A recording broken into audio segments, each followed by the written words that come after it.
So, welcome, welcome, welcome, and great afternoon on this 22nd day of July, 2020. Welcome to Think, Speak, Do, the Diversity, Equity, and Inclusion webinar series. This is webinar 5 of 9, so we are in a rhythm and a flow. My name is Shaashawn Dial, and I am the inaugural Director of Diversity, Equity, and Inclusion with Stevens, and a very proud and grateful alum. And today we have a co-facilitator who is phenomenal and wonderful and a joy and a wicked sense of humor and brilliant. And so it's my pleasure to introduce to the community, Sara Crosby. I'm going to introduce her in a moment, but I do want to welcome all of our Stevens community members. So hello to our residential undergraduate students, hello to our online students, hello to our graduate students, hello to any faculty who have joined us, hello to all staff who have joined us, to all alumni who have joined us, to any of our board of directors who have joined us, and to our larger Columbia, Missouri community members, because this series is being cross-promoted by the Heart of Missouri United Way, and also quite a few staff and faculty members at Mizzou. So we welcome anyone who may be tuning in for the first time, or one of the 5, or all of the 5 so far. So it is my pleasure to introduce to some, or reacquaint to others, Sara Crosby. Sara Crosby has not built a traditional career because she is far from a traditional woman. She's a Stevens woman, of course. So Sara graduated from Stevens with a BFA in theater. She spent a decade as an actor on TV and film in New York City, followed by earning a master's degree in social work from Loyola University. And that's where she realized her true passion, understanding human behavior. So Sara began work as a psychotherapist in private practice, as well as with a family service agency. She is the founder of the award-winning Dakota Academy of Performing Arts, otherwise known as DAPA. And that gives youth in Sioux Falls a high standard of performing arts education so that they can compete for higher education opportunities with youth from larger cities that sometimes have more opportunities than more rural places. So through the DAPA Plays for Living Theater Company, Sara teaches high school performing arts students to utilize their talents in engagement with other youth to teach and learn and grow about social issues. So pre-COVID-19 pandemic arrival, DAPA gave 90 performances a school year in elementary schools, in middle schools, as well as the adolescent youth at behavioral health services. And for the past 21 years, Sara has focused her practice on social justice education rather than individual psychotherapy. That means Sara gives workshops on privilege, prejudice, discrimination, allyship, implicit bias, microaggressions, the list continues. And she does that for business communities, education communities, counselors, and the general public. So Sara also works very closely advocating for families who have loved ones who are suffering and navigating mental illness and addiction through cognitive behavioral therapy groups. So Sara Crosby serves on the Stevens Board of Trustees, which, if you're not familiar, that is a voluntary position. They are not paid. So they donate to the school via their time, talents, resources, and travel to campus 4 times a year, or sometimes Zoom meetings with our COVID active world. And she also serves on the board of Breathe Bravely, a nonprofit that gives voice to cystic fibrosis. So please welcome the voice and the face of Sara Crosby, a true Stevens woman. Thank you, Shaashawn. Thank you, thank you. So it is a pleasure to have you with us. You can give Sara lots of love in our chat and our Q&A features. As always, we will make this engaging. Of course, we want to go through our regulars. You can never expose too much. So shout out to the equity offices, my phenomenal, brilliant fellow alum, Shannon Walls, who serves as our special assistant to the president and Title IX coordinator, doing amazing work with the new regulations that dropped already, but they have to be implemented by August 14th. So she is hard at work bringing us up to speed on that. And Sadie Mayer-Strand, we send her positive energy. She serves as the director of our Student Success Center and also our ADA Section 504 coordinator. So you can always reach out to any of us individually or as a group via the equity@stevens.edu email. This is the journey we've been traveling. I won't go over each one, but you can catch past ones. They are recorded and they are posted on the DEI Stevens page, and that's diversity, equity, and inclusion. So today we're going to talk about privilege. I know, do not let your body get tense already. Tell the hair on your body to sit back down. It's okay. We're going to talk about it. But before that, we want to talk a little bit about centering, grounding, and breathing. So if you're able, there are visuals here to help you pause in a very busy day, busy world, busy time in our world. So when it comes to centering, I'm going to ask if Sara will offer us some things to think about as we look at this visual. And as she's preparing for that, we want you to think when it comes to centering about being open to learning. That could be being open to relearn something. It could be coming to this space and this experience to release something. But hopefully we want you to grow. And we want you to make connections to the material that we will present so that you can make more meaningful, diverse, equitable, and inclusive connections with the human beings in your spheres. So Sara, what are your thoughts about centering? Well, if you all are sitting or standing or however you're listening to this, put your feet on the floor, uncross your legs, and breathe. We're going to get to breathing and grounding, but I think that the centering piece will lead you then and help you move into grounding and then breathing. The work we're going to do today brings up a lot of uncomfortable feelings. And so I ask you at this point with your feet on the ground to close your eyes and to try to detach from your ego. This is not, the work we're doing has nothing to do with how good we are as people or our faults or our humanism. We are all human and we all have work to do. So in centering, try to stay open-minded and detached from your sense of ego. Yes, we thank you for that.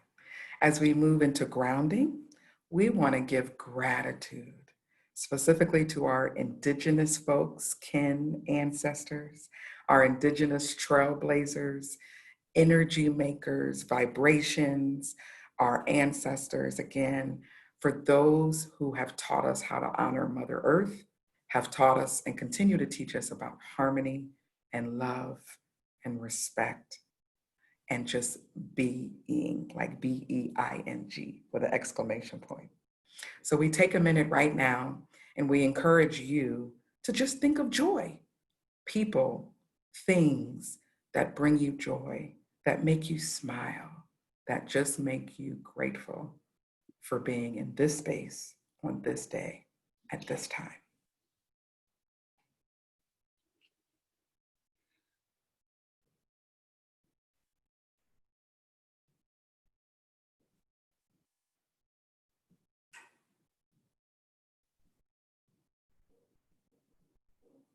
And Sara, will you lead us through breath and breathing, please?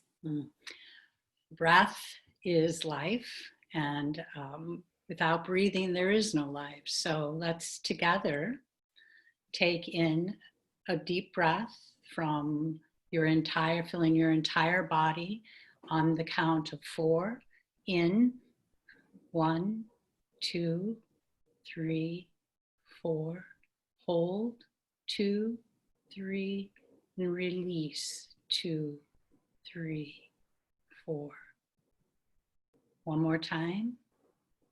Together, breathe in, 2, 3, 4.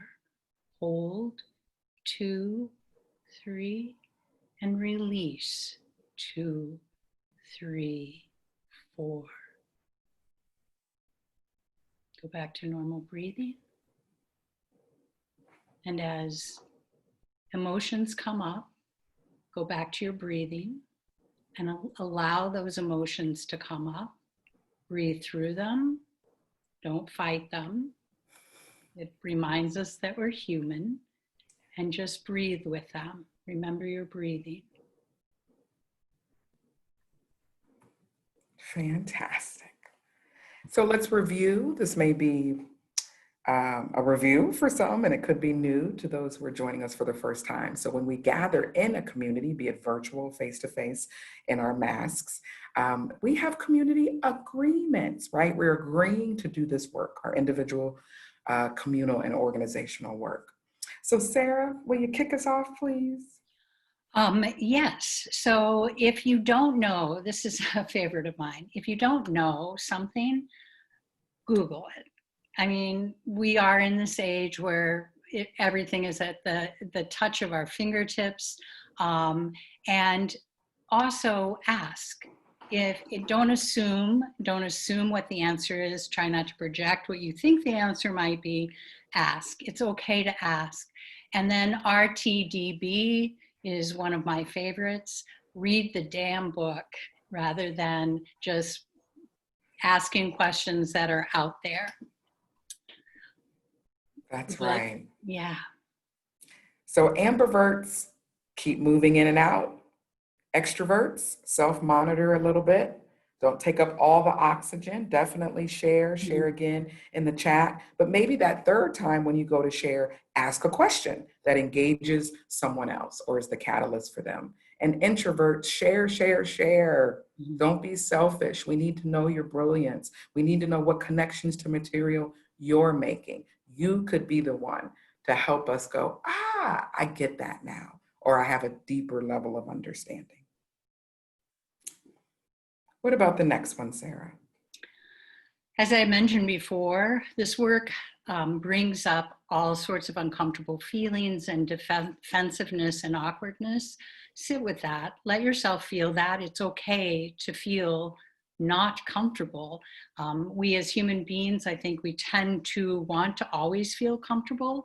We want to stay in what our comfort zone is, what we know.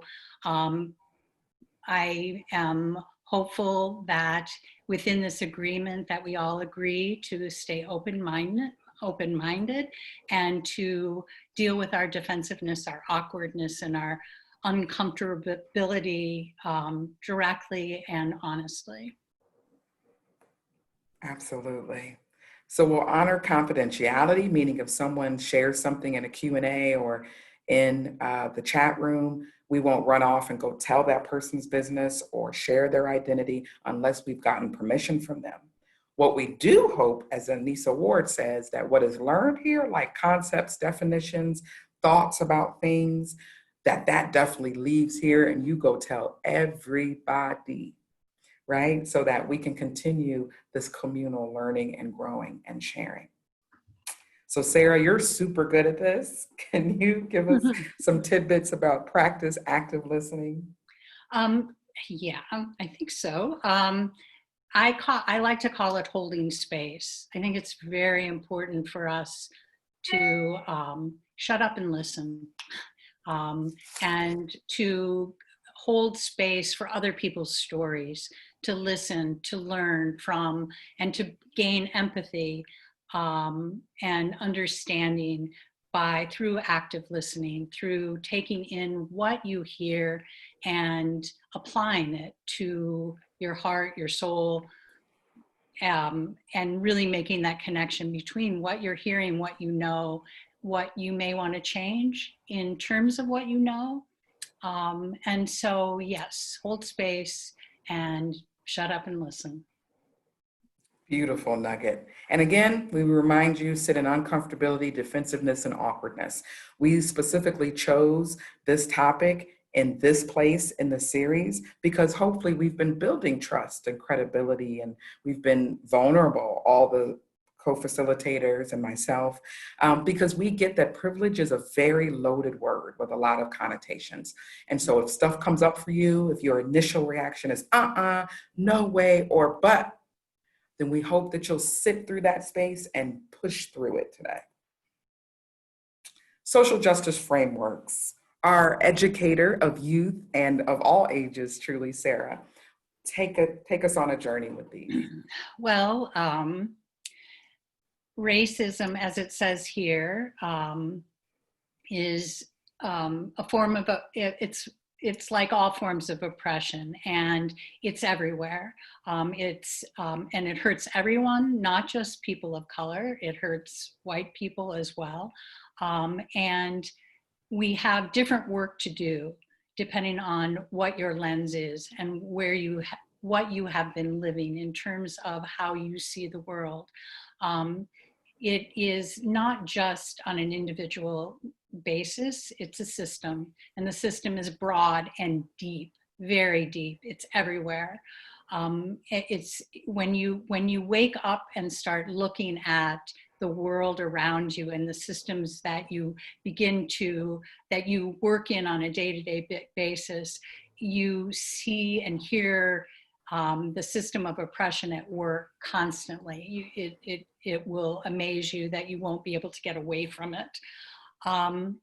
So it is a thing that we're not born, it's not innate to be racially prejudiced or any other ism. It is taught to us, and there are skill sets that you can learn to unlearn it by looking at your beliefs, and we'll talk about that a little later on, and the legacy, our own legacies that have built our frame of reference for the things that we believe. The only thing we really have control over as human beings is our beliefs and our perceptions.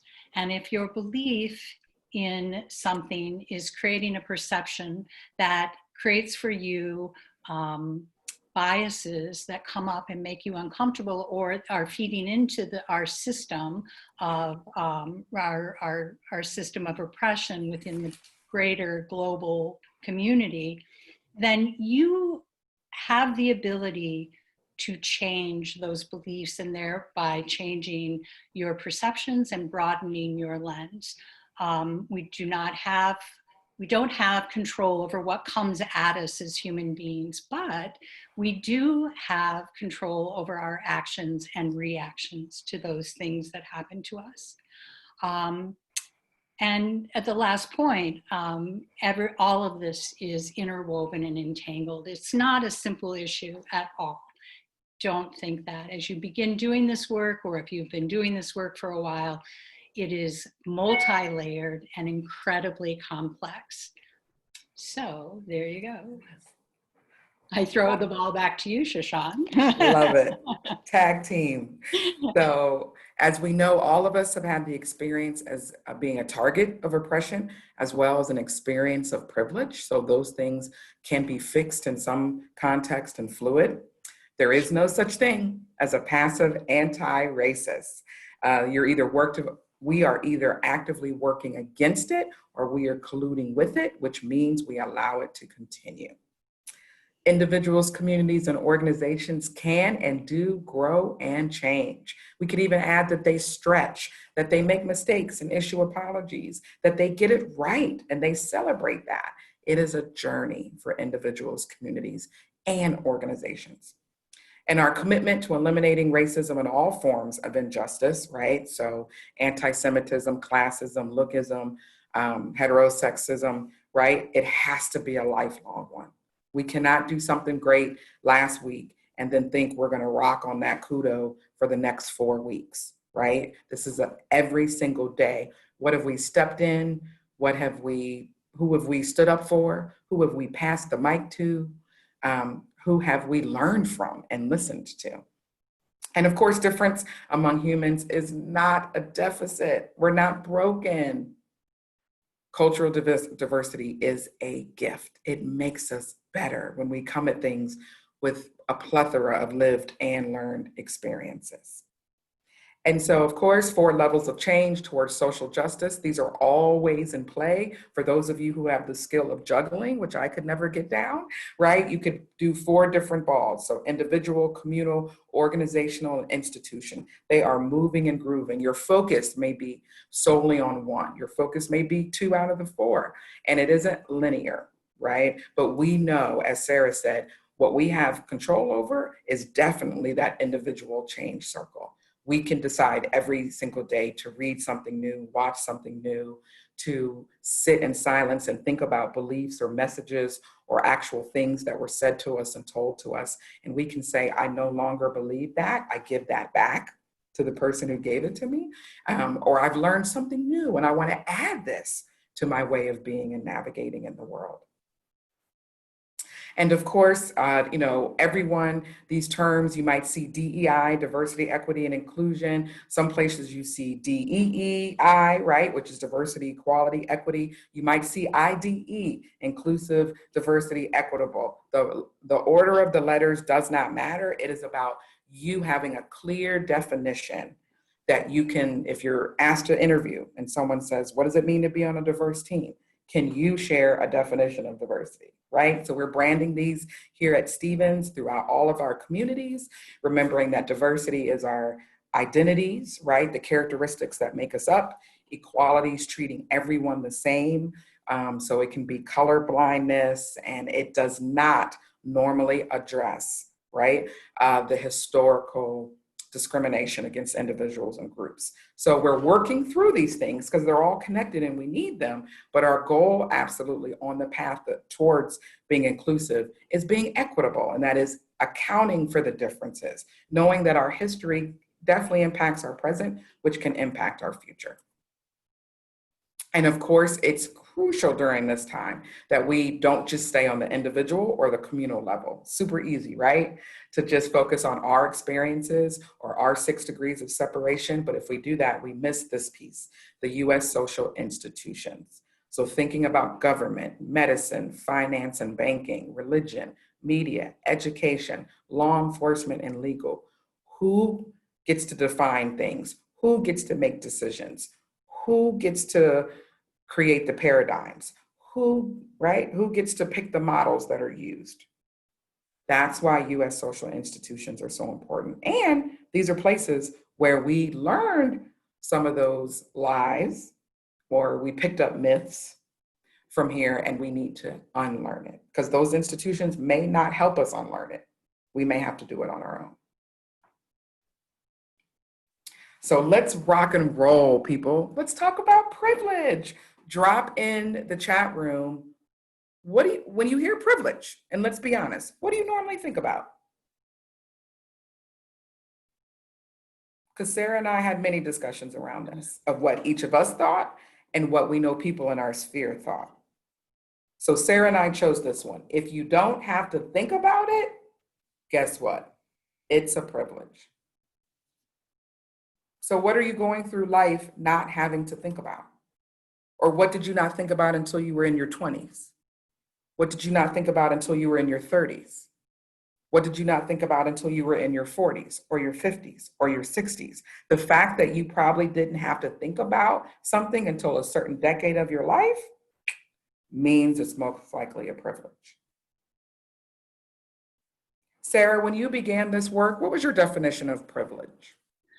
I thought about it in terms of unearned privileges. And I was fortunate that I grew up in a family of civil rights activists. And so the idea of privileges was never lost on any of us. We were reminded constantly of our privileges. But here, particularly in South Dakota, when I began doing this work on a very extroverted sort of level, outward level, and sharing, I could not use the word white privilege here without getting a lot of pushback. People would shut down immediately. And so I did talk about it in terms of unearned privileges, which was easier, I think, for people to hear. And so to think through all the things that I don't think about on a daily basis because of the privileges that I was born into and enjoy on a daily basis. Absolutely. So privilege is when you think something is not a problem because it's not a problem to you personally.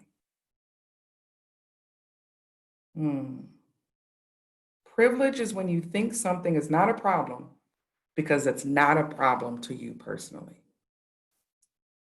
How does that resonate with you all?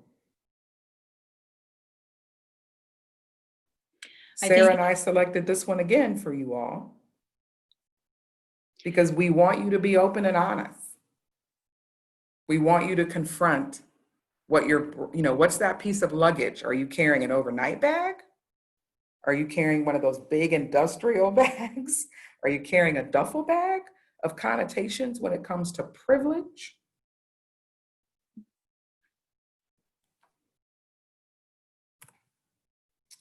Sara, what about this one? Oh boy.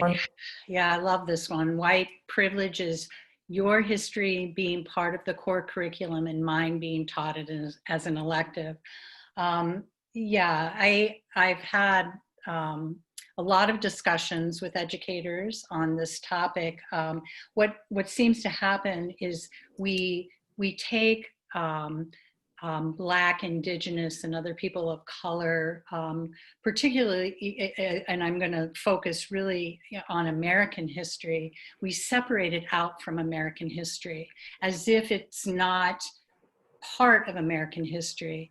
And again, that's a piece of institutional and systemic racism to teach these things through a white lens. So we teach it separately, so there's less ownership by white American historians of taking responsibility for the things that have happened to our Black, Indigenous, and other people of color within American history. And in the actuality, it is all intertwined. American history has as much to do with white American history as it does have to do with the things that are not a happy part of our history, but certainly a very, very important part of our history.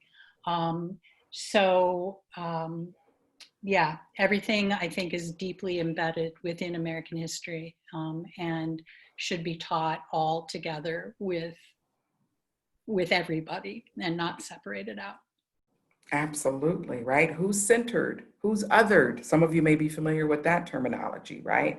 Who is centered and who is seen as mainstream or normal, and then who's othered, right? So there's a comment here. Oh, yes. That I don't want to ignore and it says, I think white people might get defensive with concept of unearned, but where white people see their hard work as moving them up, but don't see that non-white people may have worked just as hard, but not earned the promotion based on the decision maker's perception of what a leader looks like. Very, very good comment. Yes, and if I'm reading it correctly and understanding you correctly, then I think I agree with you completely. I think that the lingo hits different white people in different ways, and by unearned privileges, the things that have helped you as a white person or myself as a white person to move up, those elements within the system are unearned privileges because my skin is lighter. So so that's the piece of the unearned privilege. It's not how hard you've worked, it's that fact that my white skin gives me certain unearned privileges, whereas my counterpart, my sister or my brother of color, will have worked maybe 4 times as hard as me and still not have had the success that I have had because I have the unearned privilege of being born with white skin.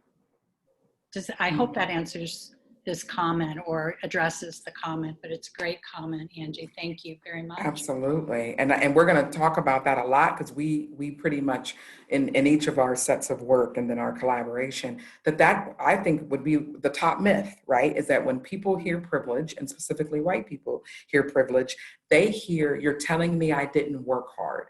You're telling me I didn't struggle. You're Right. telling me my road has been easy and no speed bumps, and that's not what we're saying, correct? Right, exactly. And I have a little list to read in a minute here that will clarify that. So Absolutely. So we gave you a visual of the fish. I tend to love betta fish, right? The longer you swim in a culture, the more invisible it becomes. So a lot of this is challenging. Most of us didn't learn it. We weren't taught from our families. We didn't have any K through 12 curriculum or something in undergrad that talked about things like white supremacy and privileges. They're supposed to be covert, not overt. They're supposed to be so embedded and woven into structures, into our language, into our symbols that we just digest it and don't even know it. And I think that if you look at, when I do this in person, I have a really fun exercise where different beads are represent different isms, different cultures, different religions, different races, and through a list of questions, you put the corresponding color into your cup. To see how diverse your culture is. And so, my dentist is of this race, religion, culture. And most of my professors are, most of the people I hang out with on the weekends, et cetera, et cetera. And it surprises most of the people in my workshops that the majority, if not all, of their little beads are white. And so when you are swimming in a culture that is the same, you don't see, not only do you not see yourself as being part of a culture necessarily, but you don't see other cultures. It becomes invisible. Those issues become invisible. So that's just to add to what Shaashawn already brilliantly said. This is what we do. All right, so we're going to ask if you're able and if you're comfortable where you are. Hopefully you are safe, not operating any heavy machinery, to go ahead and close your eyes. And you're going to hear Sara and I read different statements. And we want you to just allow the visuals that could come up for you to come up. Okay? So did you know? White Euro-American males are only 33% of the population. They occupy 80% of tenured positions in higher education, 80% of House representatives. Since 1787, total members of the US Senate is 10,940. 30 of those individuals were people of color. 92% of Forbes 400 executives, CEO level positions. 90% of public school superintendents. 99.9% of the athletic team's owners, and 97.93% of the US presidents. So did you know? What did that exercise do for you? Was it overwhelming? Were you getting visuals of white males over and over and over again? Did the numbers resonate with you? So white European American males being 33% of the population, so a third, Yet everything we read, they were 80% of or higher. I know the striking one for me was the one of since 1787, almost 11,000 US Senate members, and 30 have been people of color. So when we go back to who has access, resource, and opportunities, who had the access to make laws, to change them, to modify them, to take them off the books, who gained resources, not just your salary and not just the benefit packages, which are lovely for our US Senate members, but what other resources were available to you? The ability to write a book and live off the residuals of that, the ability to be a keynote speaker, the ability to travel, and someone else is driving you around or escorting you around, security details, that would dictate where your children could go to school. It could possibly dictate where your significant others and spouses could be employed. Profound. And that's privilege. So let's talk a little bit about privilege, society, normatives, oppression, and resistance. So, I begin to leave in nuggets and gifts. And so this is a tool that is coming straight from Sara. So all of us today are getting a gift because we'd have to pay for this if we were sitting in one of her workshops. And because she's a true Stevens woman, she's blessing us with this. So Sara, how do you use this in your work? Okay, first I would like, I want to start out by saying when someone tells you that you have privilege, it does not mean that you're a bad person, that you're hateful or bigoted, that you cannot suffer or experience pain. You cannot also be a member of a marginalized group. And we're going to talk about that in a minute because that's what intersectionality is about. And it does not mean you're willingly exerting power over a marginalized group. But what it does mean is that you're a member of at least one dominant group. And as a member of that dominant group, you benefit directly or indirectly from the oppression of marginalized people, whether you like it or not. And you have unearned advantages simply from your membership in a dominant group that those belonging to marginalized groups do not have. And your privilege may be invisible to you as can the oppression of marginalized groups. So you don't really have to deal with it. I have a friend who, and I think it's good that we all tune out the news. Like you have to, you get saturated these days and it's awful. But in terms of the Black Lives Matter movement that has come up, I have a friend who just blacks out the news, like doesn't watch it at all. And as a white person, she has that privilege to do that because she can walk out her door and not have to, she doesn't deal with people of color on a daily basis, nor does she live as a person of color. So for her, I see those things as being a privilege to not have to stay up and up to date, or to at least have the knowledge of what's going on and to feel how horrible it feels. And the last one is that it does mean that you need to check your own privilege, and you should not expect members of marginalized groups to educate you. Read the damn book. I can't tell you how many times, being one of 75 or one of less than 200 Jewish people in the entire state of South Dakota, I get phone calls every December to come in and talk about Hanukkah. And I am not a religious Jew, and I don't want to talk about Hanukkah. And you can Google it. So Google it. You just Google it. I do not speak for all Jewish people. So that's just one little humorous example. So back to this. If you look at this, this chart, it will show you the hierarchy of privilege, and there's a line down the middle, and as you go downward, you will see that there is more oppression and resistance within the groups of people in the lower half. As we move up into the upper half, we have more privilege and societal norms. Now you can, as you talked about last week with Dr. Amber, you can be in more than one group. So you can be part of a group that is on the lower half, but also enjoy the privileges on the upper half.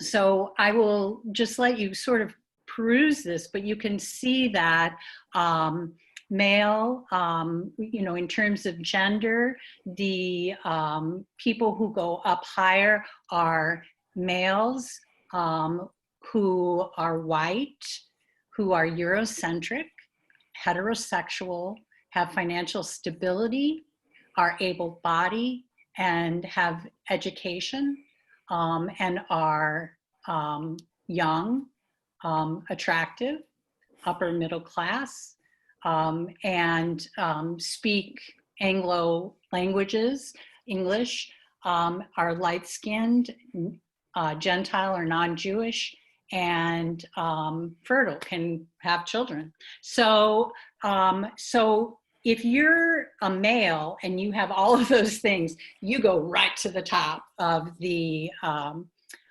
privilege hierarchy, and you lose privileges, or you don't have them to begin with. I guess that's a better way to say it, as you go further down.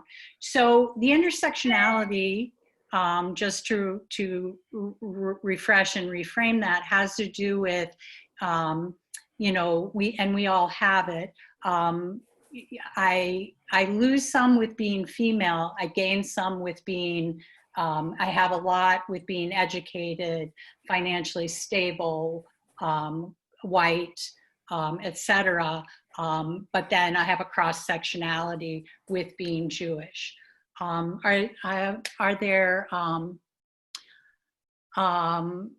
there questions about that, or I was just looking at a comment here, but yeah, if you have questions about that, please throw them into the chat.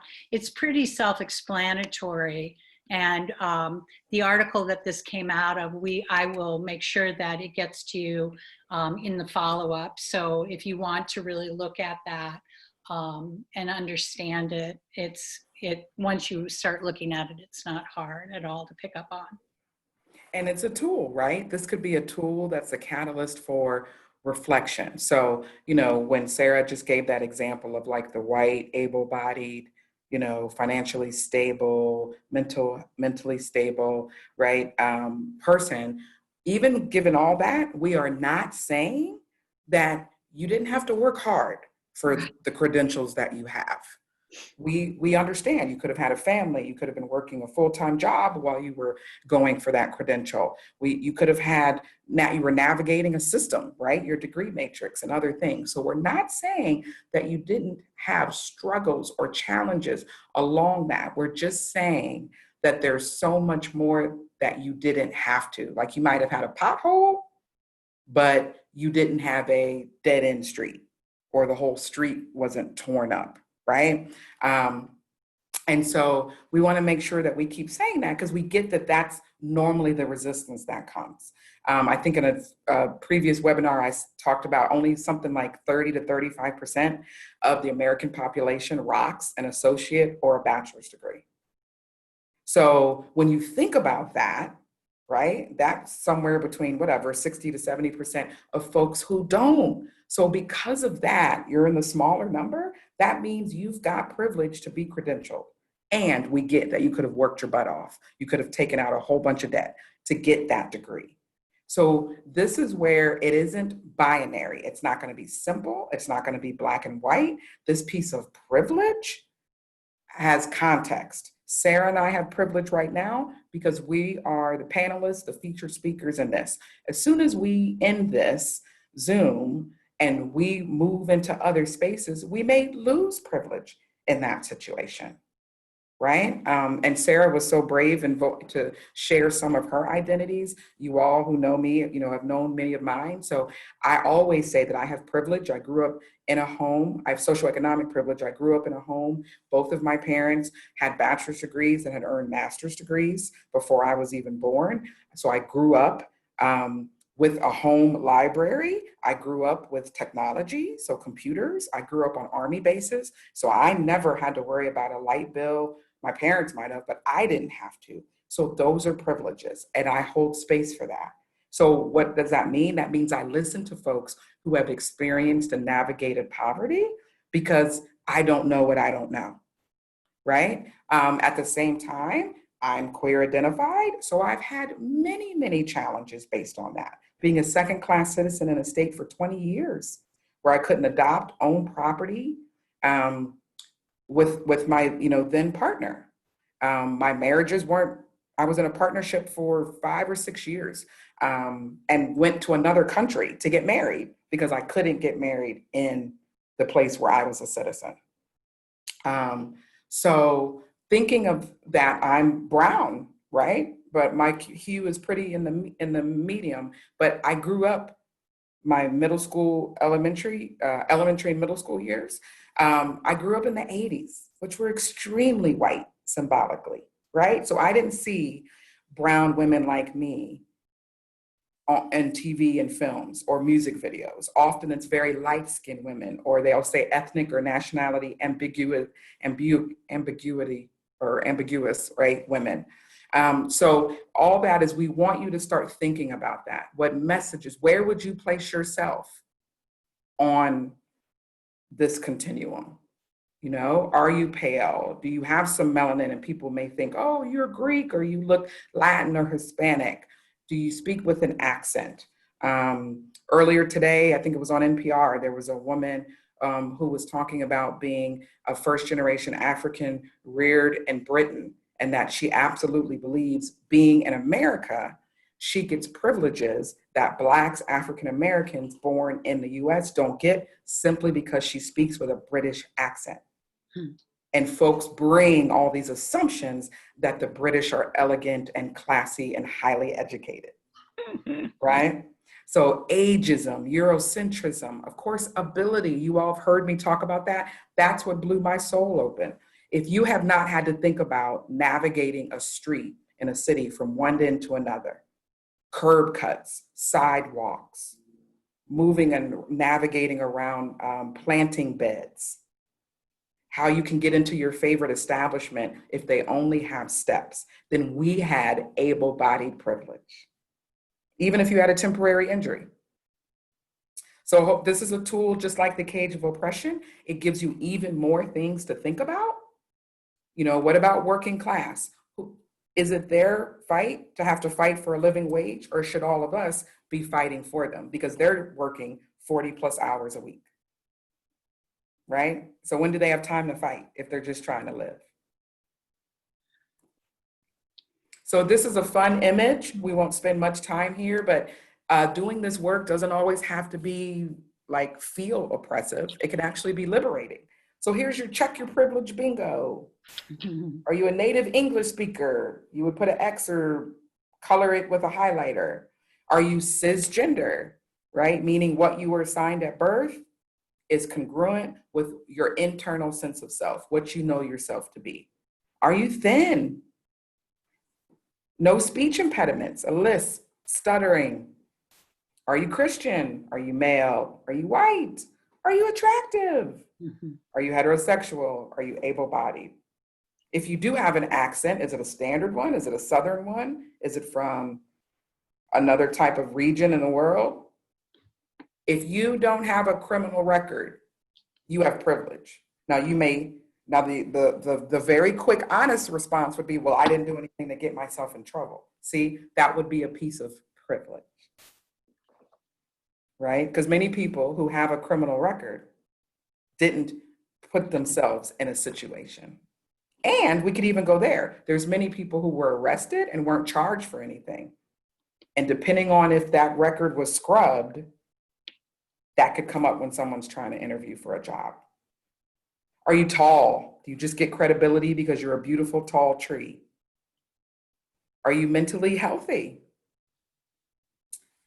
We have a presidential election coming up in the fall. Do you support a mainstream, one of the two, Democrats, Republicans? Are you a libertarian? Are you an independent? Right? There's certain parts of the political process you cannot participate in if you're outside of the two parties. Are you an adult? Does the law recognize you that way? Were you born in country of residence? I know I had dual citizenship until I was 18 because I was born in Germany, right? So I had some privilege in that, but then I had to sign it over. Wealthy? Are you intelligent? Are you employed?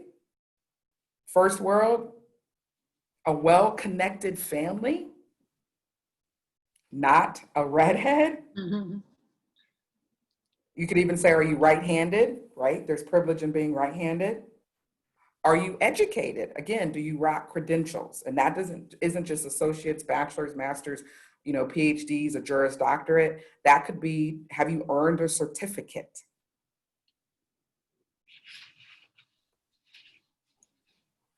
So Sara, transition us into something that's very common that folks are going to say, I already know about these things. Microaggressions and macroaggressions. Yes. Again, here's another subject matter that once you wake up to microaggressions, you will hear them all day long. And all day long, you will be making decisions about how you want to act or react to that microaggression. If it is a situation where you feel you need to call a person in to or call a person out, depending on the situation. And that is a whole skill set that we will talk about briefly later. But microaggressions are, as it says here, everyday verbal, nonverbal, and environmental slights, snubs, or insults, whether intentional or unintentional, which communicate hostile, derogatory, or negative messages to target persons based solely upon their marginalized group membership. If you are interested in this subject, Daryl Wing Su is a professor who writes a lot about microaggressions. He has a book, Microaggressions in Everyday Life. I will make sure that you get that information as well in the follow-up. But he goes into a lot of detail and a lot of academic detail about microaggressions. So they can be based on anything, any ism. Socioeconomic status, disability, gender expression or identity, sexual orientation, race, ethnicity, nationality, or religion. These insults or sensitivities may be exhibited by students or adults within a school community, and I'm talking K through 12 and upper education. I have so many examples of within a school setting and working with teenagers, but I remember once doing a play about prejudice and discrimination, about social injustice, and a group of students couldn't understand why saying that's so gay, using the word gay in a derogatory fashion, as a microaggression. And the discussion that ensued, and when they realized that they could be actually hurting a friend of theirs who's struggling with their sexual identity in their group, hearing that and what that does to that person. And hearing microaggressions just once, you might say, you're being too sensitive. But people in marginalized groups hear microaggressions constantly, hundreds of times a day. And with each time they hear a person in a marginalized group hears those things, it's like another little cut. So it's not just the one isolated instance of a micro aggression. It is the combination of day in and day out hearing those things and feeling those things. It creates incredible depression and anxiety and low self-esteem and low self-worth that I have seen in so many young people that I've worked with. Yeah. Now, here's a couple of examples, or three, not a couple, three. I can count. I really can. I didn't learn it at Stevens, but I did learn how to count once upon a time. You can see these for yourself, but you're really pretty for a dark-skinned girl. No, where are you really from? You don't speak Spanish to the woman on the end. What I'd love for you to do is go to your chat and give me, Shaashawn and I, some other examples of how you understand microaggressions. I will give you a few minutes, and don't be shy. This is a brave space, right? Salissa, thank you. The one that says you don't speak Spanish. Thank you, Salissa. Salissa is a member of our board and an incredible, incredible human being. So yeah. Thank you, Salissa. 1998 in the house. Yay. Oh, Anita, another great board member. You are so articulate. Thank you. Yeah, to people of color, particularly Black individuals, when somebody says you are so articulate. And it's really interesting because I was reading an article the other day and it was an example of, I think I shared this with you, Shaashawn, how there was a white woman speaking to a woman of color, a Black woman, and the white woman had interrupted, had talked over the Black woman, and this Black woman had very politely said, "Please don't speak over me. That's very offensive. I feel like you're being racist." And the white woman said, "But I that's just me. I talk over everything." And this is back to Anita's comment about you are so articulate. It's the same issue. It's like this Black woman explained that she is spoken over all the time, every single day, multiple times. Her voice is not heard. She may be invited to the table, but no one gives her her voice or hears her voice, and she's interrupted and spoken over constantly. And so because of that, when this white woman speaks over her, even though the white woman does it to everyone, it feels racist. And it's not my job as a white woman to tell my sister of color what feels racist to them. What is racist to them. If my Black sister feels that what I said feels racist, then I need to take ownership for that. Thank you, Anita. That spurred on quite a little verbal thing. No, I think that's a perfect, combination and example. Because I think when we talked about it, Sara, and even now with it being brought from Anita, there's a couple things that come up. So one, I can feel it, right, through my lived experience, that there's going to be some people in this webinar who view it later who go, "But what do you mean? What if I was really just trying to give a compliment? I thought this brown, Black, Indigenous person really was eloquent. I thought they put together a heck of a speech," right?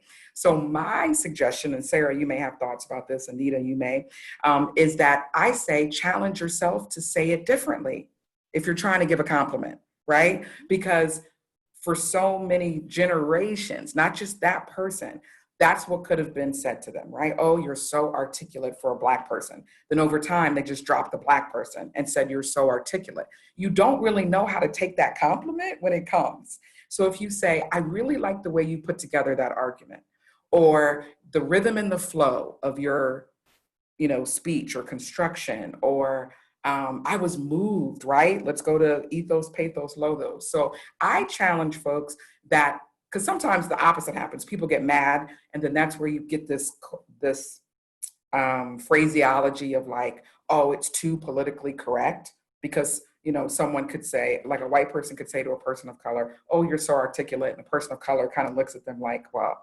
okay, thanks, because they don't know if it's a true compliment or not. So then they just shut down. They're like, well, I'm not going to give any more compliments. We would encourage you to push through that and to just challenge yourself. How can you say it differently so that it doesn't sound like a microaggression?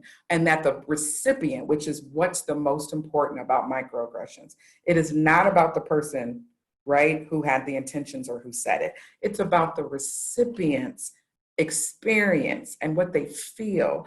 And so if you're trying to deliver a compliment, then it is about that person, right? It's not about you. And so that came up for me.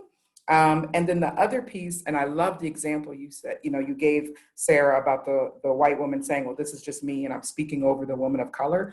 What people can miss is this is where her multiple memberships in different groups really plays out.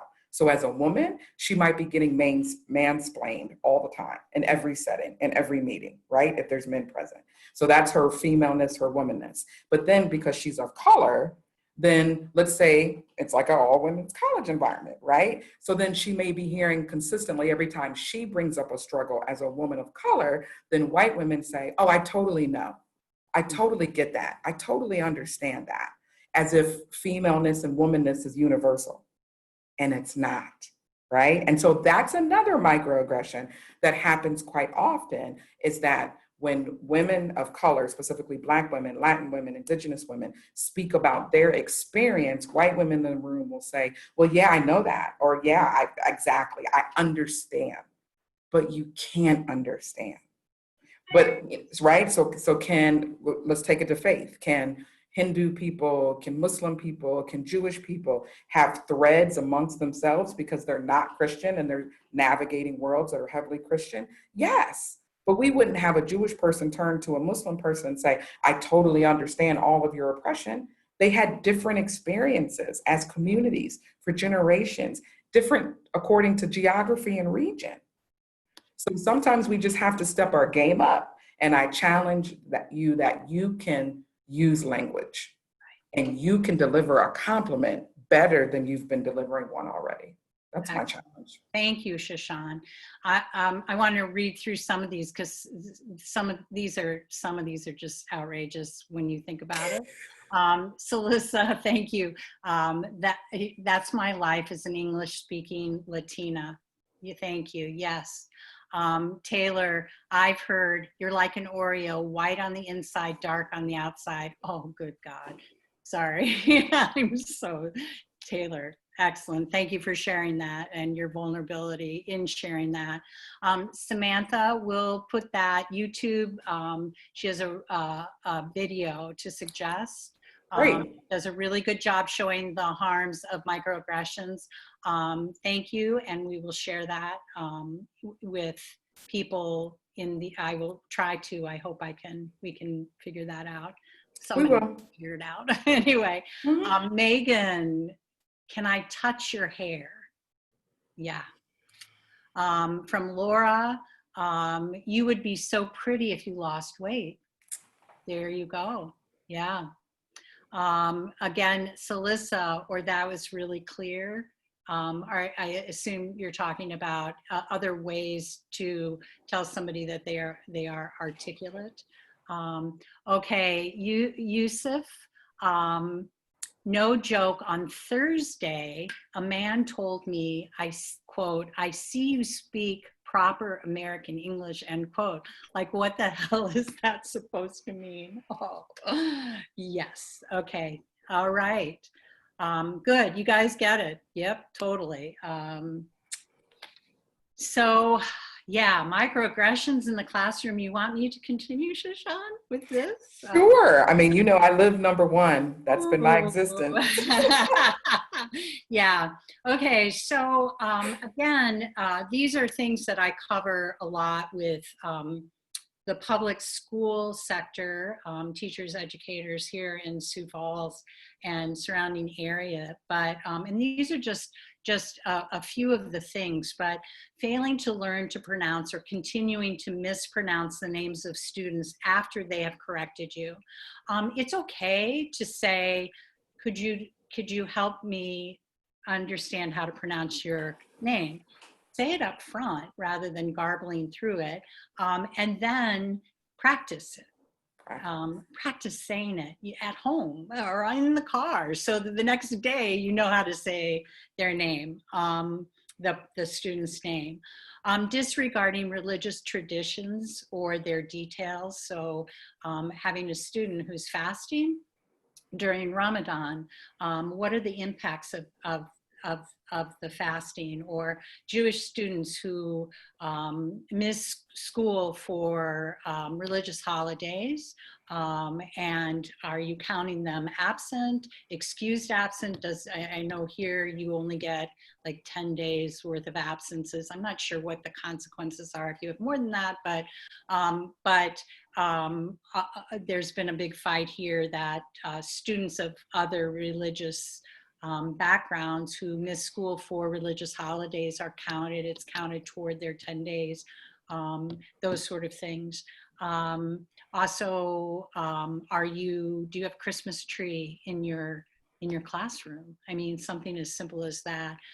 Here we don't do a very good job with separating state and religion. So those things happen all the time here. Continuing to mispronounce even after a student, transgender or not, indicates their preferred gender pronoun. Yeah, I've had a lot of educators and just people in general going, but I don't get this, they, there, like, how do you use it? I'm like, Google it, read the damn book, Google it, figure it out. That's your job, if you want to be inclusive and be respectful, then, it's on Google. It really is, because I have Googled it to figure it out. Assigning projects that ignore differences in socioeconomic class status and inadvertently penalize students with fewer financial resources. A good example of that here is our choirs in our public schools.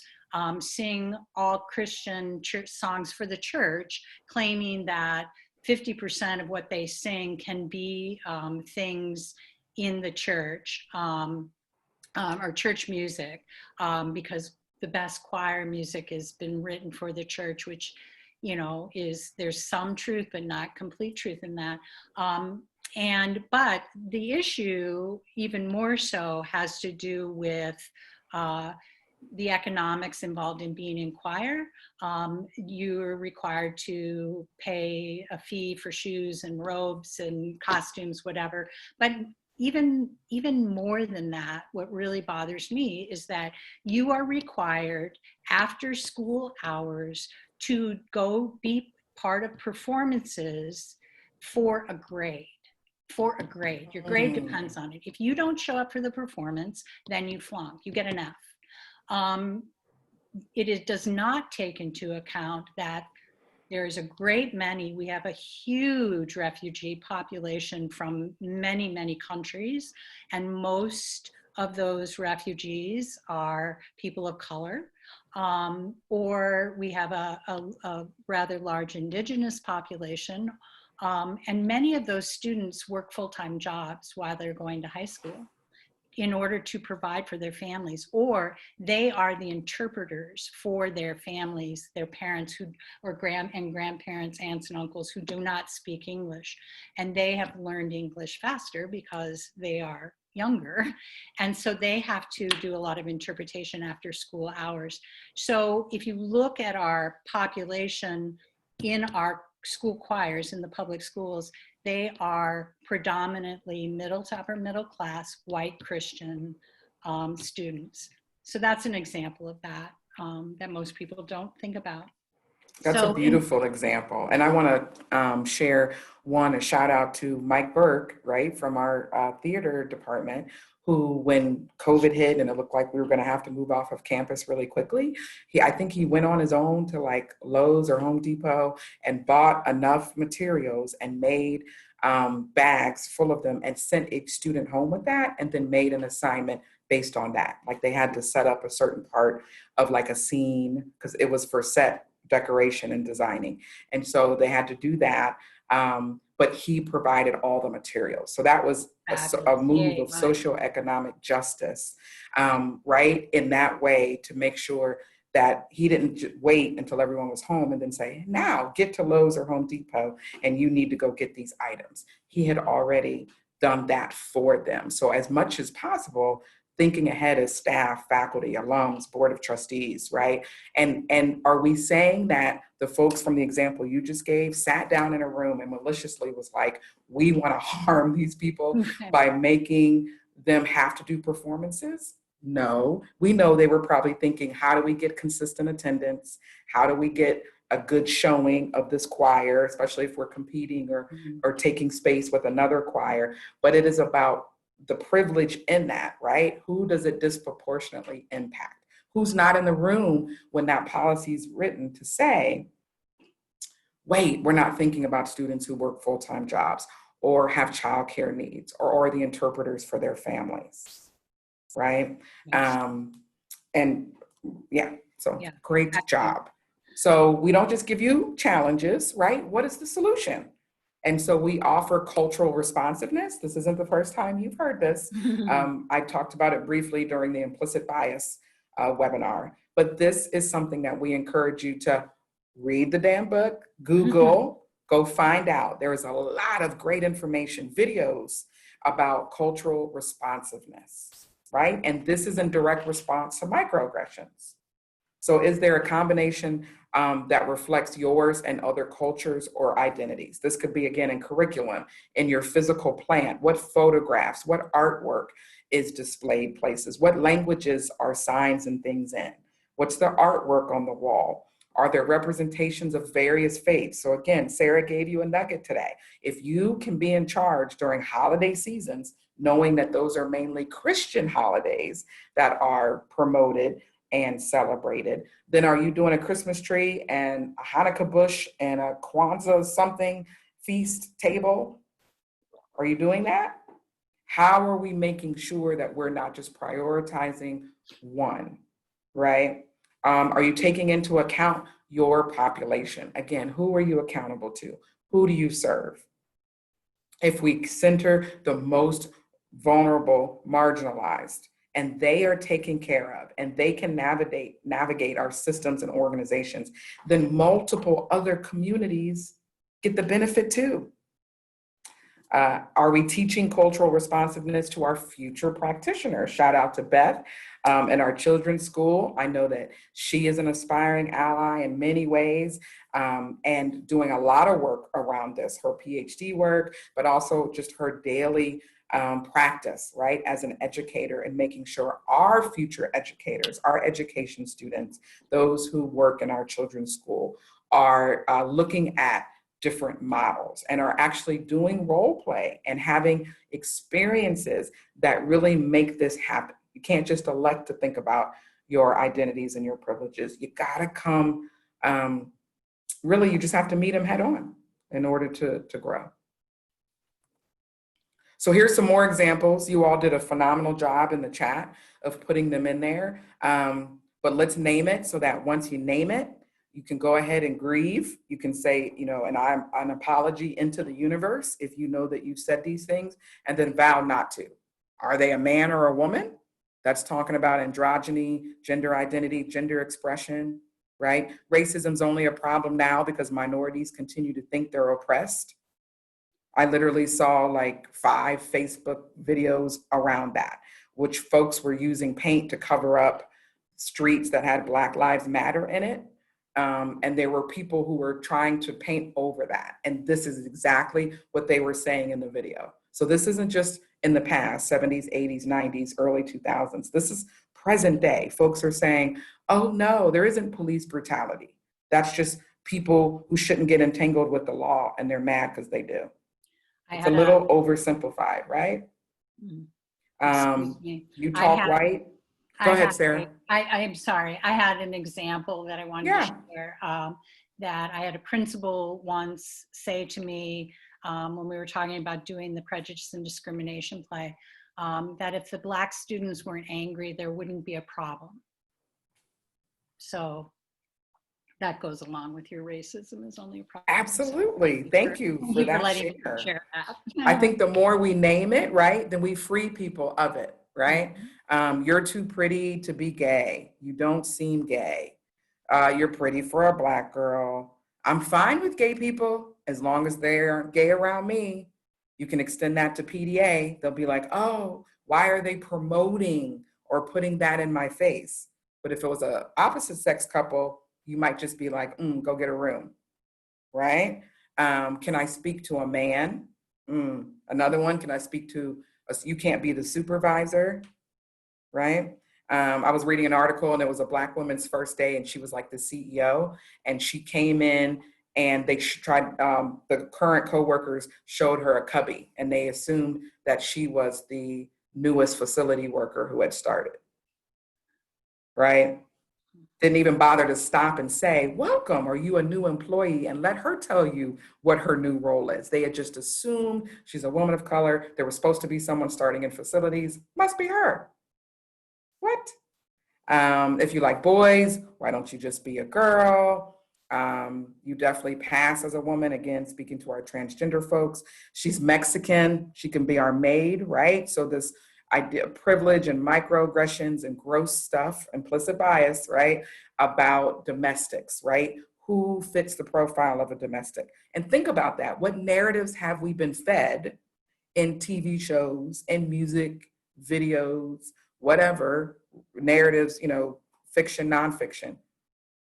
Who is put out there as our domestics? What are you? So talking about ethnicity, nationality. You need a wife. So talking about familial and marital status. Did I get this? She's just going through an experimental college phase, right? Talking about sexual orientation and attraction and behaviors. The model minority myth that's often perpetrated against Asians and folks from our Middle Eastern diaspora. You are Asian, you should be good at math. Well, I'm in a normal, straight relationship. So again, thinking about language having weight. So who's the man in the relationship? Again, going to sexual orientation. I'm not racist, but, right? Everything after the but is a lie. Right? Or it's your cover up. So think about that. And of course, we had one that was, where are you from? And then, the harmful, illegal alien.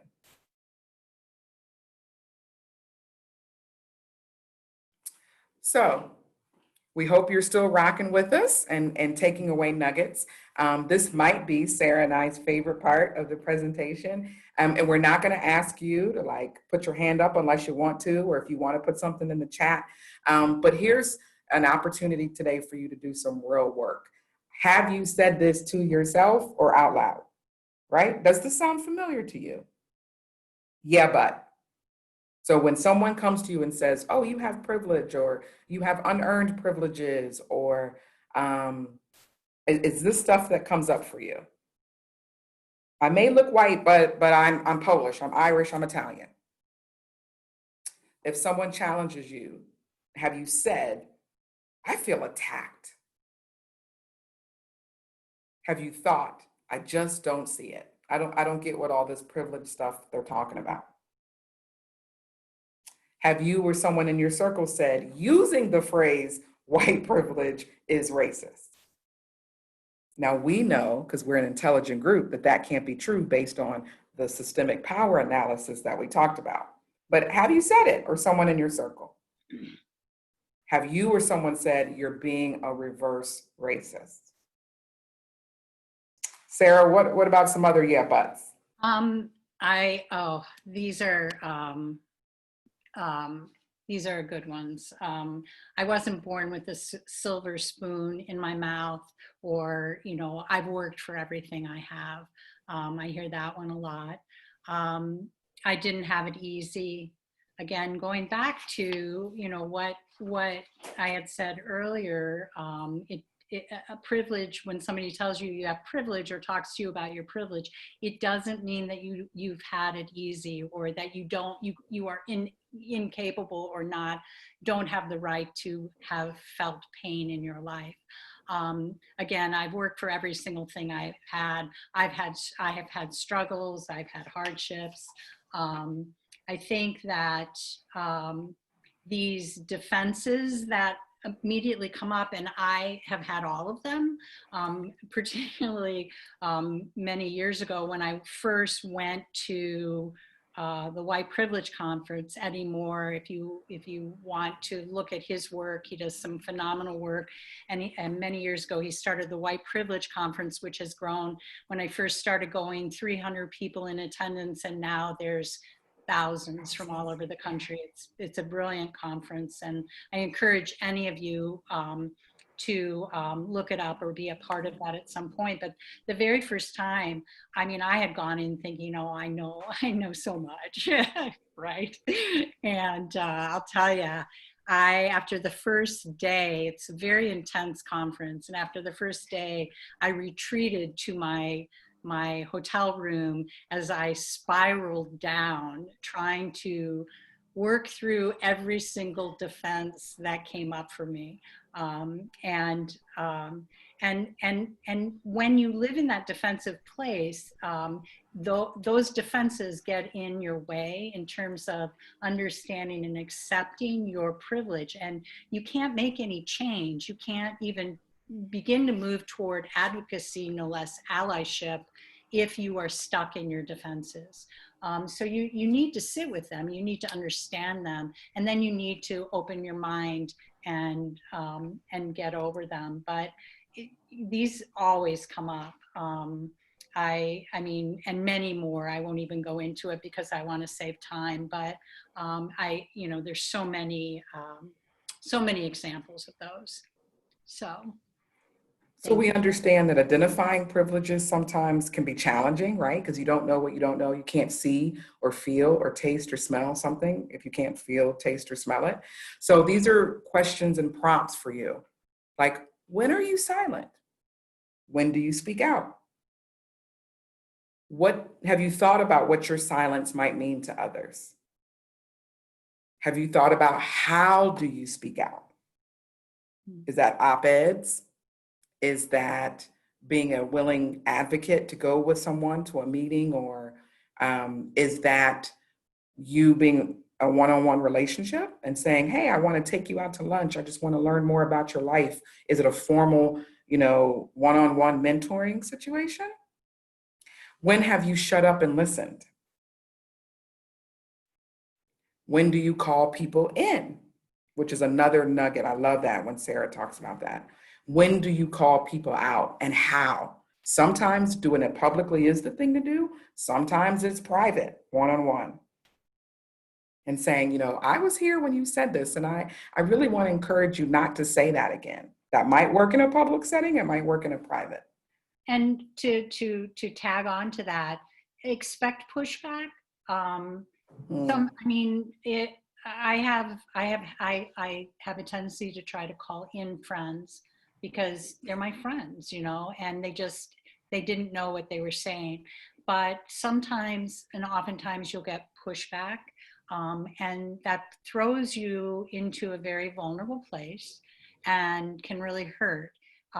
But if you understand what you're calling somebody in or calling somebody out about, and you believe in it, it's important. It's important to live with that vulnerability. So go ahead. Yeah, no, beautiful. Thank you. When have you confronted a racist, sexist, right, homophobic comment made in your presence? So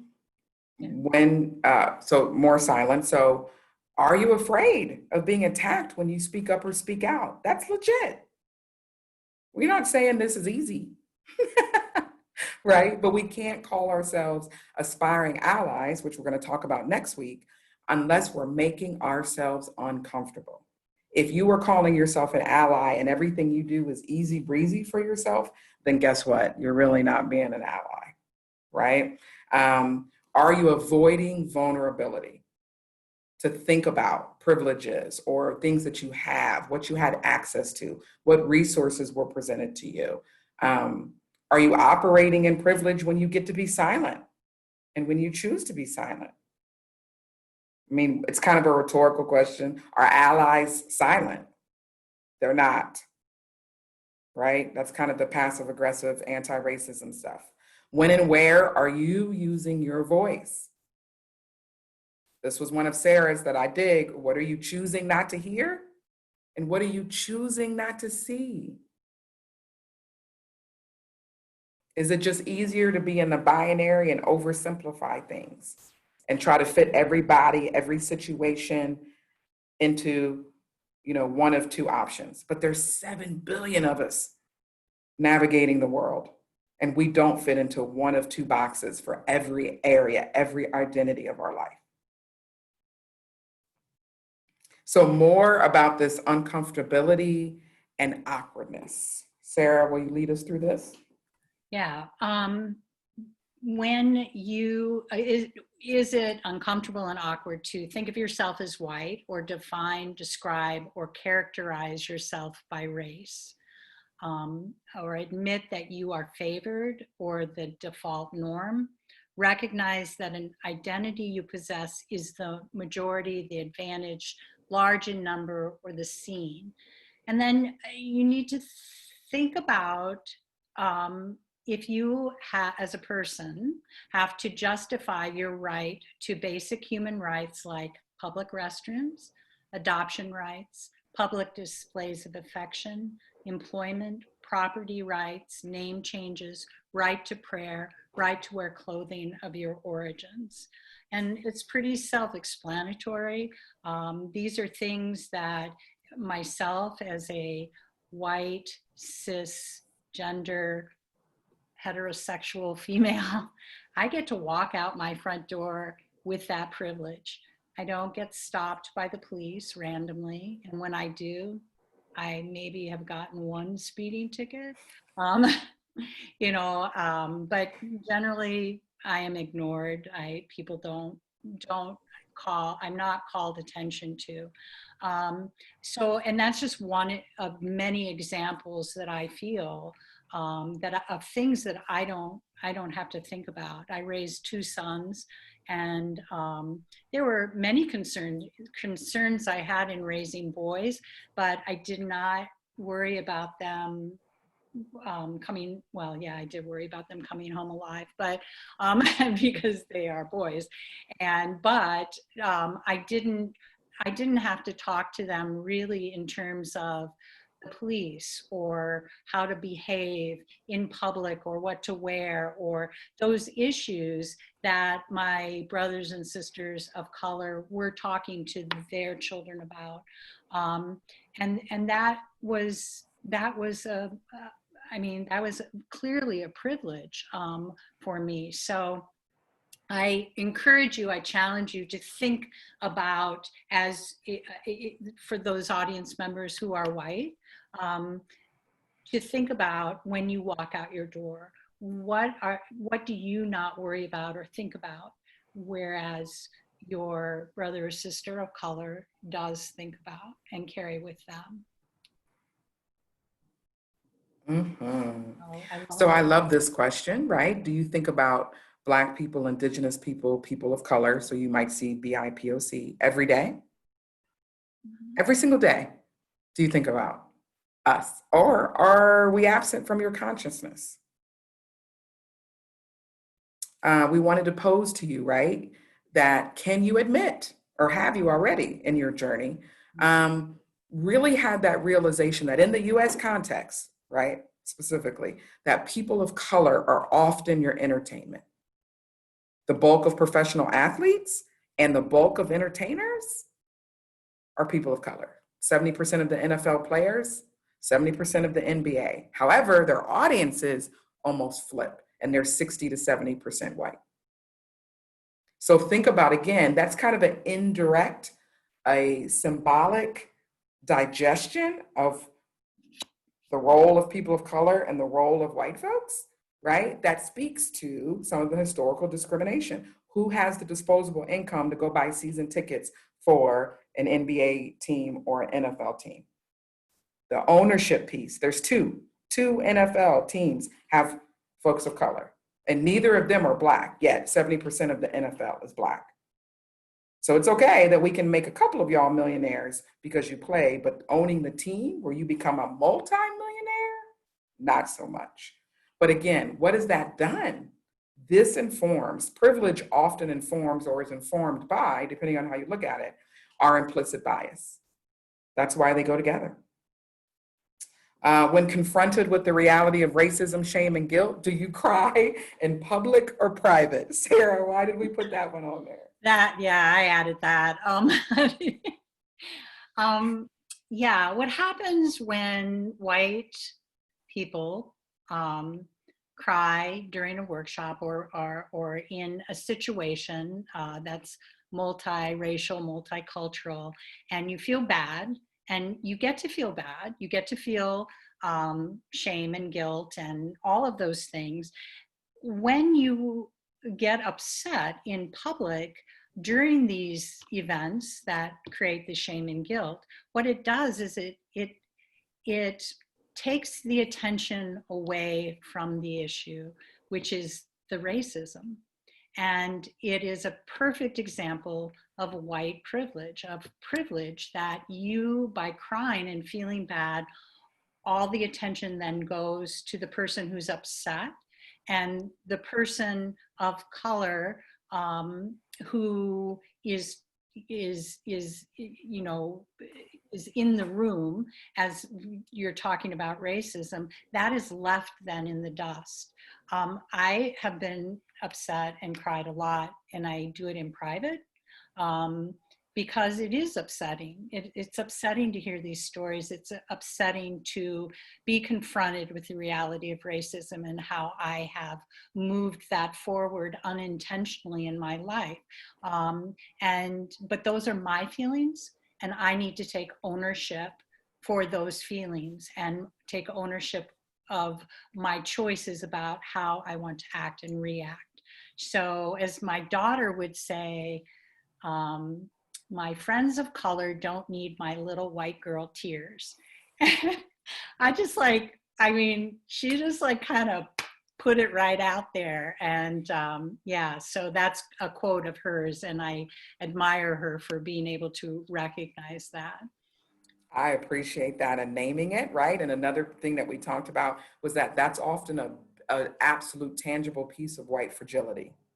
Thank you. Right. And and we need to name that in a lot of settings and experiences, is that again, it becomes like a transference. So something comes up about racism, or a group of white folks get confronted, by an accountability group, and then the tears flow and it just shifts.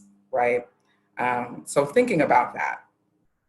Again, have you thought about what sports are accessible to whom? So again, NASCAR, swimming, lacrosse, golf, hockey, figure skating. Have you thought, sorry if it's a little loud, they're cutting grass.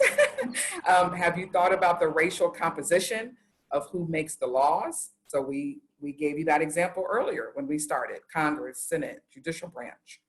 And then these were kind of two takeaways that we really want to share with you, that we hope balances or is in harmony with this work that you're doing. And that is, white privilege and systemic institutional racism is largely invisible to us. That is how it is supposed to operate. It's not supposed to be covert. The narrative is that, oh, you're only a racist, sexist, homophobe if you do the outwardly things, if you do hate crimes, if you call people slurs. That is overt. This stuff, systemic, is covert, right?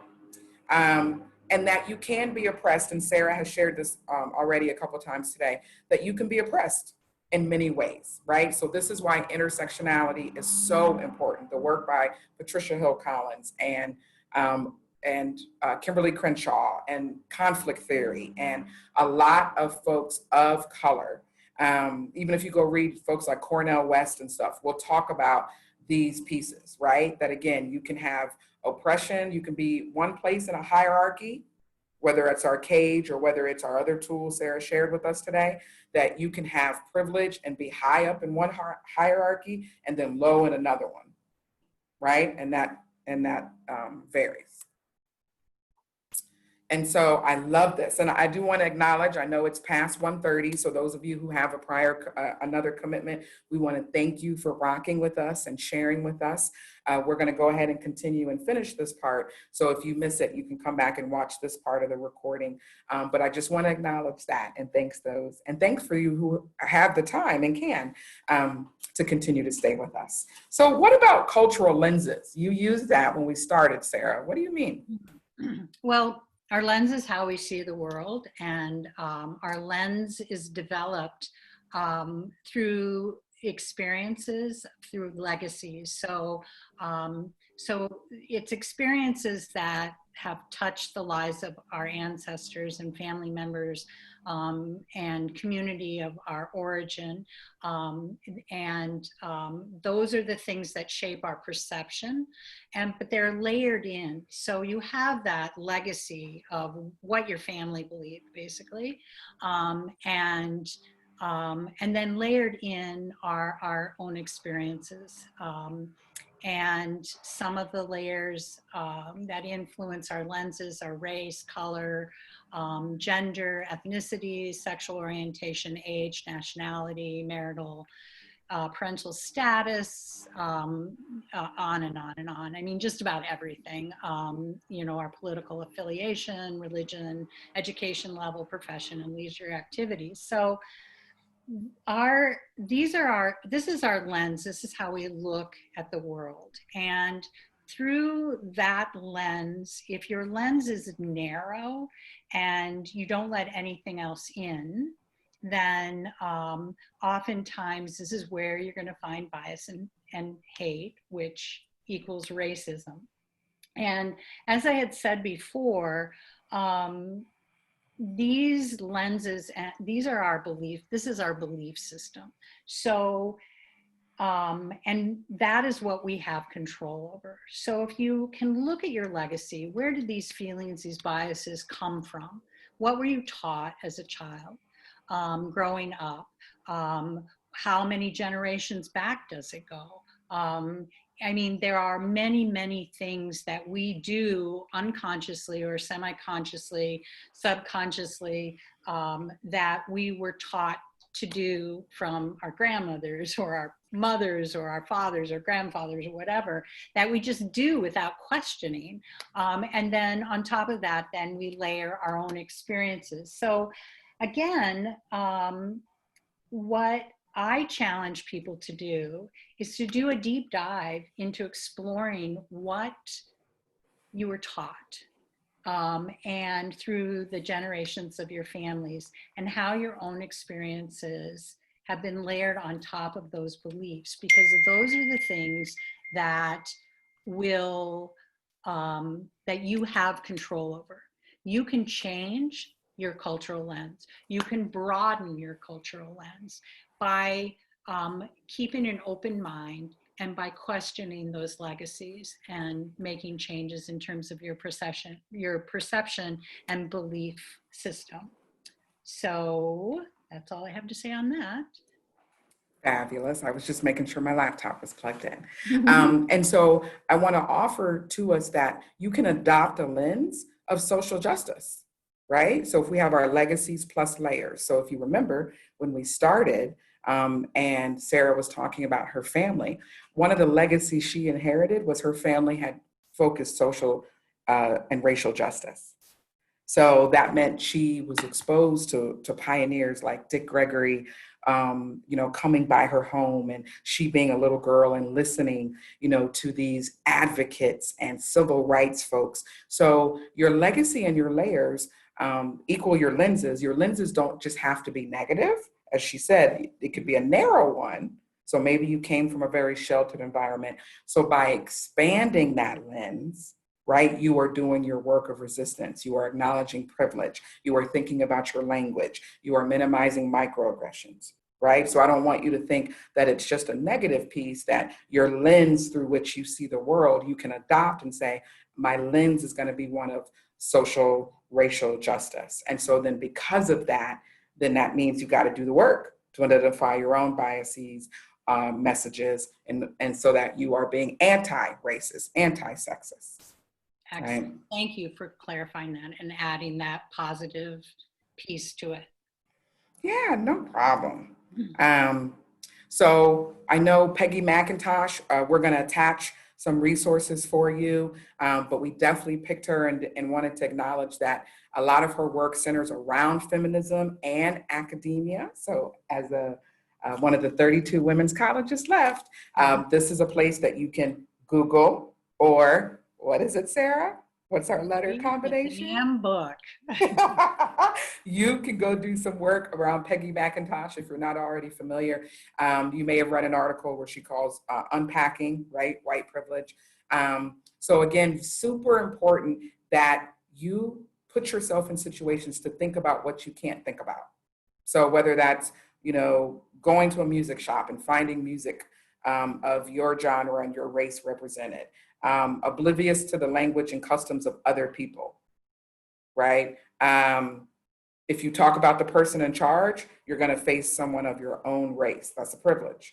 Going back to what Sara talked about, her bead, I've experienced it with beans. So they give you brown and white beans, and you got to put it, depending on, who are the majority of your teachers, your legislators, your city council, et cetera. And then most people have almost all white beans, right? Can you go home from most meetings, feeling somewhat tied into things rather than isolated or out of place or outnumbered or unheard? Can you worry about racism without being seen as self-interested or self-seeking, right? And there's more of these, so we'll attach this in our follow-up, right? But you have to, like we talked about with implicit bias, drop the needle to get to the yuckity yuck that's in your grooves. Same thing with privilege, right? You either have to listen to other people talk about their privileges or lack of privileges for you to be able to make the connections. It's a way, Peggy McIntosh's list, when you get the article, it's a great way to take inventory of your privileges, because she really lays it all out for you, and not just racial privilege, but every other kind of privilege that we can own. So thank you. Absolutely. No, thank you. I love that you used inventory, because that is perfect. This last one, I can criticize our government and talk about how much I fear its policies and behavior, without being seen as a cultural outsider, right? Or for those, Drew Brees made some comments a couple of weeks ago, during, like a week or two after the George Floyd murder, where he said, I'm not okay with anybody criticizing the flag because my grandparents, fought under that flag. And what he failed to realize, his white privilege, was that there was a whole bunch of Black and brown folks who had grandparents who fought for that and under that same flag and had a much different experience when they came back to this US soil. So privilege sometimes is saying my way has to be the only way, or the experience that I know, which means that you're neglecting that other people had a similar experience or did the same act but had a different experience. And this was really important for us to include on this topic, which was to give you a visual, because sometimes we minimize, right? Just, oh, that person, they're just kind of bigoted, they have some biased negative attitudes, but it all builds upon each other, right? Going from biased attitudes to acts of bias, to discrimination, to bias motivated violence, to genocide. And Sara and I had to have a moment when we were putting this together, right, Sara? Because we were thinking about the genocides that have affected our indigenous folks, the Holocaust, the Maafa, or otherwise known as the Middle Passage, numerous ones for our Asian Americans. So they were just picked off as individual groups, but this all started down here, just a little bit of insensitivity, not being inclusive, a consistent culture of microaggressions. And then it just kept building with bullying and ridicule and name calling, slurs, then discrimination. Remember, we get it to the systemic level. Who can come in the country? Who can't? Who can come in the country and with what credentials? How much money in their bank account? Right? So economic discrimination or political discrimination. Then we get to the hate crimes, murder, rape, assault, violence, arson, vandalism, threats, verbal and physical, intimidation. And then when that happens, we're up to genocide. And this is why it's so important to learn, if you are an aspiring ally, to learn how to call people in or out when it's down on the level of biased attitudes. That's where it's important to begin this work.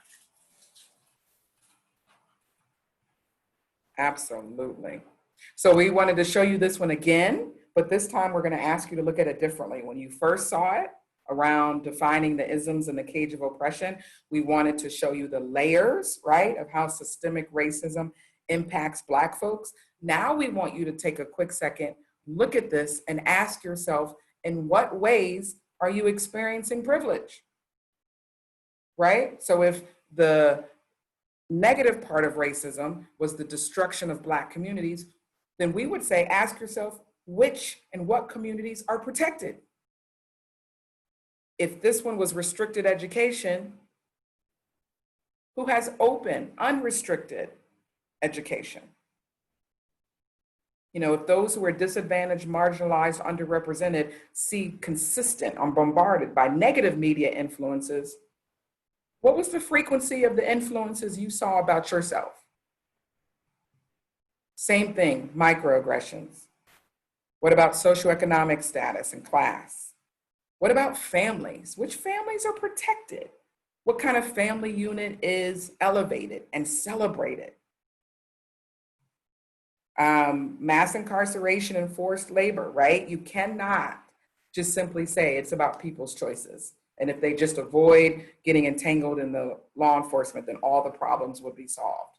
If you do that, that's an equality lens. You're not looking at it as equity, knowing it went from slave laws to Jim Crow to our civil rights movement, now to the mass incarceration complex. All tied, all systemic. You know, if we're talking about limited knowledge of history, did you see a lot of yourself in history classes? What about drug infiltration? When we talked about that the first time, I talked about just the difference in 30, 40 years of the crack cocaine epidemics in often urban spaces and how that was characterized and labeled, and then how now it's considered, you know, a global health epidemic and resources are being provided. That wasn't the case in the 80s with predominantly Black and brown communities, right? And race played a part in that. So again, police brutality. Sara told you about getting pulled over and at worst, getting a speeding ticket. How many of you, that's your biggest fear, is getting the actual ticket? Where some folks, it may be getting out of that exchange alive. Increased trauma, we talked about that in terms of generational trauma. So when we talk about those lenses, it is not just you or your nuclear family, right? It's those generations before you and what they experienced. What were their lenses? What were their teachings to you? Or their absence of things that you didn't see or hear? What about the persecution of leaders, right? I am in awe right now, right? That just on May 25th, George Floyd was, you know, murdered. And for the third or fourth time, you know, publicly, we had the murder of a Black man saying, "I can't breathe" on film. And then now into this epidemic, there are absolute campaigns of folks who don't want to wear a mask, and they're using "I can't breathe" as a reason to not wear a mask. Whose narratives are supported and given credibility. So your homework We're going to give you a lot in the follow-up, so there'll be quite a few attachments, but we really want you to review privilege lists. As Sara said, take inventory. And it's okay if you read one and you get emotional. If you go, oh, I never thought about that. I never had to think about that. That's the point, right? We want you to list your perceived identities. Just take a piece of paper and write down how you think the world sees you. What feedback have you received? Have they told you you're attractive? Have they called you white? Do they, what has the world told you? Then on the other side of that piece of paper, list your self-identified identities, right? So the categories, the labels, the communities that you choose to identify with. That becomes your homework to not only be an aspiring ally, which we talk about next week, but also it helps you on your privilege journey. And of course, read the damn book. So research marginalized groups. And you don't have to do that by running to a person of that group and saying, please teach me, teach me, teach me. You can Google, you can watch documentaries right now, Amazon Prime, Netflix, all of them have gotten their stuff in order. As soon as you log on, they say, Black Lives Matter to us. And then they have whole sections that they have cultivated things for you to watch. All you need to do is click it or create the time or commit to do it consistently. And there are books, right? White Fragility by Robin DiAngelo, amazing. How to Be an Anti-Racist by Kendi. There are so many out there. Even if they're on back order, go read something else and then come to that one. Right? But acknowledging privilege is the first step of aspiring allyship. Sara? Yeah, I'm sorry. All of those people you just mentioned all have TED Talks and YouTubes where they've spoken on these issues too. So if you're more of a visual, like hearing kind of learner, go for it. Go look those people up, and you'll find lots of videos. And your homework from Sara are these action steps mindset too. So we wanted to give you things to put in your subconscious and your muse, but then also the things that actually you can do. So Sara, will you take us through the action steps? Yeah, be humble. Remember to be humble. Own the fact that regardless of our training and expertise, we are all vulnerable to biases. Every single one of us, myself included, every day I wake up and I collect my aspiring ally card again, and I start on in on it again. So it doesn't, we all have stuff to work on. It's all okay. Be mindful, slow down, and monitor your thoughts and behaviors. Think before you speak. Think before you speak. Be internally motivated. Can't be afraid of external consequences. Have the intention to do the right thing. So if you are motivated on like your belief, and you might make a mistake, and hopefully if you do make a mistake, somebody will call you in because your intention is good. It's you're not being your intention was not deliberately to be deliberately offensive. So hopefully that person will call you in and you'll learn from that experience. If nothing else, you will be uncomfortable, which you can utilize as empathy toward how it feels to be perhaps a person of color, and the vulnerability and discomfort and the consequences that are faced by our friends, our brothers and sisters of color on a daily basis. But you get to walk away from it, which is like your privilege. Detach your ego. Privilege does not mean you're a bad person. This isn't about like you're better than the next person, or you know more, or you're a better ally. It's not a contest. This is not a contest, and it's not about you as a person and your own truth.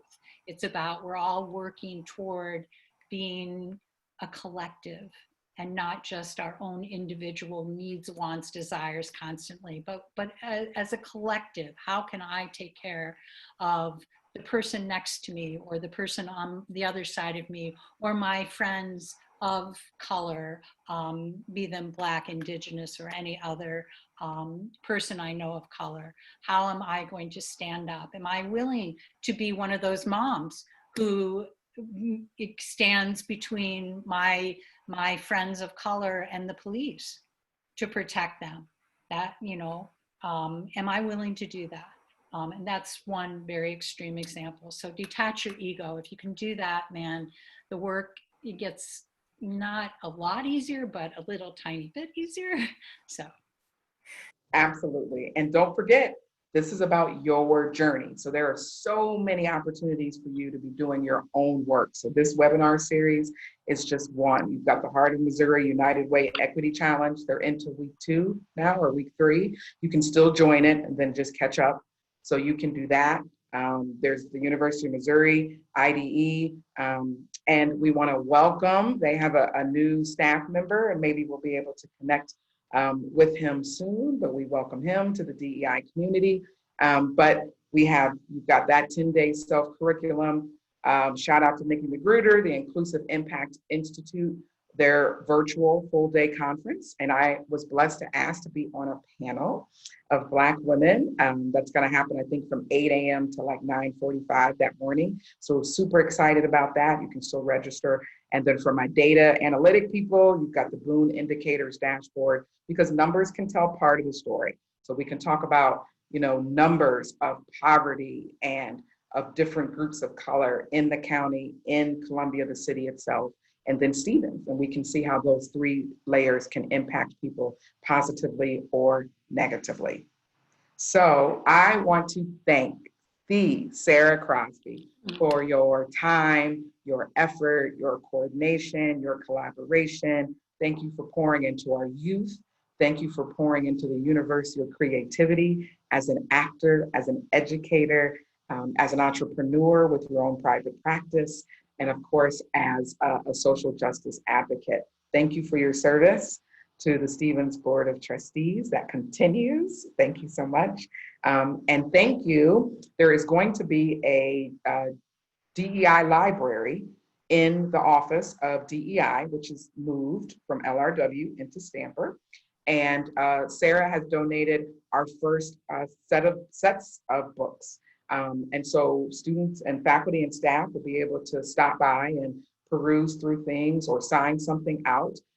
So I'm so excited to share that we've got the Sara Crosby Library that's starting with DEI. So thank you for your investment in the office and in this work. So can we give some love, some snaps, claps, some entries into the chat. So thank you, Sara, so much for being.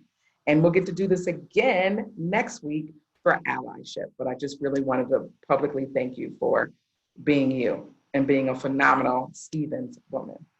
thank you. Thank you. Thank you for all your hard work and for doing this. I appreciate it.